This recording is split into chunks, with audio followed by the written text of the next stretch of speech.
Meron kayong mga panayam at inyong binabanggit na nung nangyari po yung baril, yung putukan, in the afternoon pa lang, nakita nyo na po sa CCTV yung umano'y mga ahente ng NBI, tama po? Tama po, Ted. Opo, opo. Saan po yon banda sa Senado?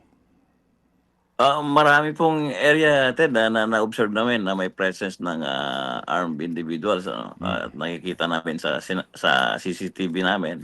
Nakikita din namin yung mga media footages na-upload sa social media. Okay, NBI agents, can you just mention po, marami diyan sa Senate vicinity ho ba ito? Saan pong banda?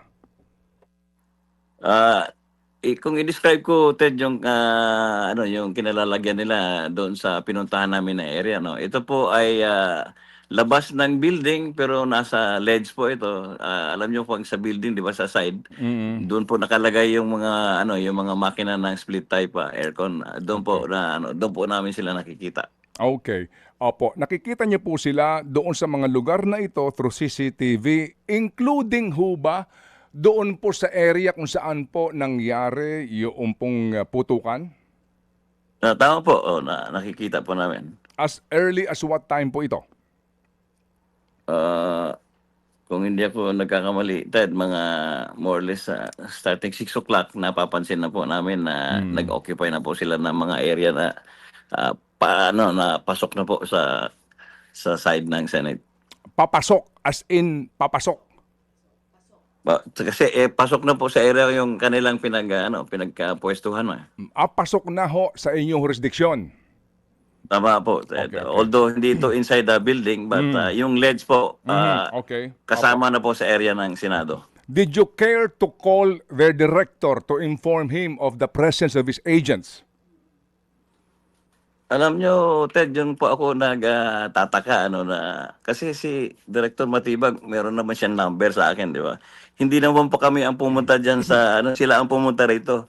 I think it is but proper for him to call me, hindi yung sinasabi niya sa media ngayon na bakit daw hindi ako tumawag sa kanila. Dapat siya tumawag dahil sila ang pumunta dyan sa area namin. Opo. Sir, ano ho ba ang inyong agam-agam noong presensya po ng NBI doon po sa binabanggit yung mga ledge na ito? Ano ba? Kasi do you appreciate the fact na kung hindi po papasok sa Senado ang mga NBI agents, they have the responsibility na tiktikan kung sakasakali na baka lumabas ng Senado sa Ginoong Bato, bahagi po ng kanilang supposed to be hindi na-implement na mandate to arrest the senator. Ted, very unusual po yung sinasabi ni Director Matibag dahil ang kailangan lang po nilang gawin ay tawagan po nila ako, si Senate President, at mag-coordinate sa amin, magpadala po sila ng tao. Katulad ng usual na nangyayari in the past na pag meron silang gustong gawin sa area ng Senate o sa vicinity ng Senate, nakipag-coordinate po sila sa amin at sinasamahan pa nga namin sila doon sa kanilang gustong gawin.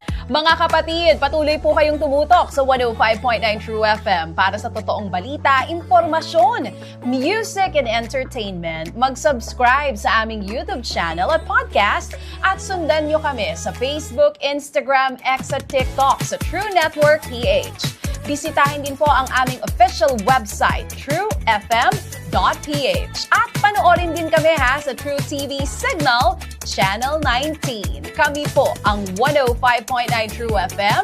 Laging true sa'yo, kapatid. Ito tayo sa